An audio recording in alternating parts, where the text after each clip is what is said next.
My task today is to get this piece for the forward chain locker ready to go. We're going to sand the backside here and get on the first coat of paint this afternoon. And when that is done, then we're going to sand this side down and put on the very first coat of varnish. Very exciting. On my list today too is to get this stained properly. Alright, first coat on, looking pretty good. I got it on as thin as I could. And hopefully we'll just need 2, maybe 3 coats, but I think 2 should be good enough. Check and see what he decides after we get the second coat on.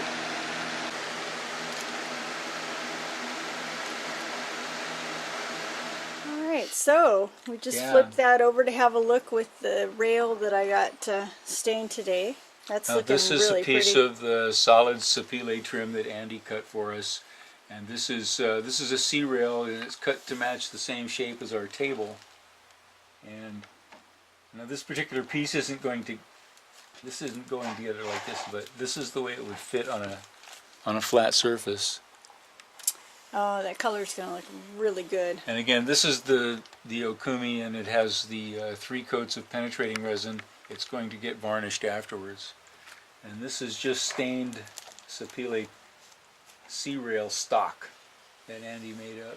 And that still has, that's just got the stain. We Just still stained. have to varnish it and it's treat it going to get and a all that penetrating stuff. resin, I think, and then varnish after. So I think we just varnish maybe we'll just varnish it. Maybe we'll just varnish it. Well, looking good though. Woohoo! Finally starting to come together. Yeah, you haven't been down to the boat today, have you? So what'd you get down on the boat today? Done on the boat today? You know, I spent a few hours scraping, and Oh, all that neoprene stuff.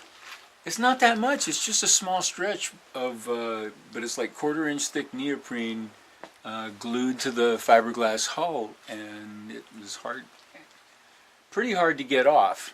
But then behind it, it had that the contact cement that was onto the fiberglass, and that has to come off too. So yeah, it's going to be a challenge getting the interior, getting the inside of the hull clean enough And ready to paint.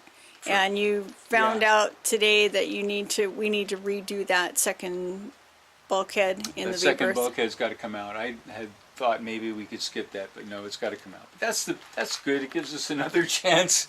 Well, Another chance to try our glassing technique. we should have it down pretty good by then. So that's the front piece. Those are done. It's done. This is And- ready for varnish. Yeah, which will happen in a couple of days. We just got 2 coats of the penetrating epoxy on the backside, and I think we just decided, since that particular area of the boat is not known for getting wet, Yeah, we're it's not a wet area of the boat. just gonna stick with 2 coats, and heck, I'm gonna start painting the back sides of these white tomorrow. Yeah. So we have a meeting with Andy in the morning, sit down and go over where we're at, and I think we're finally starting to see some progress though. That's awesome. You know, when we're going to turn the corner is when we get the paint on the inside of the hull. I was deciding that today. Yeah, you know, we're going through this process, this kind of assembly line, you know, seal and varnish and paint, and finishing these pieces, you know. But we got to get the interior of the hull all cleaned up and prepped and painted. And once that happens, then everything starts getting assembled. We start bringing it all together on the boat. That part's going to go quick, and that part's going to be exciting. You know, if we don't seriously mess it up before then. There's always that. Let's keep our fingers crossed.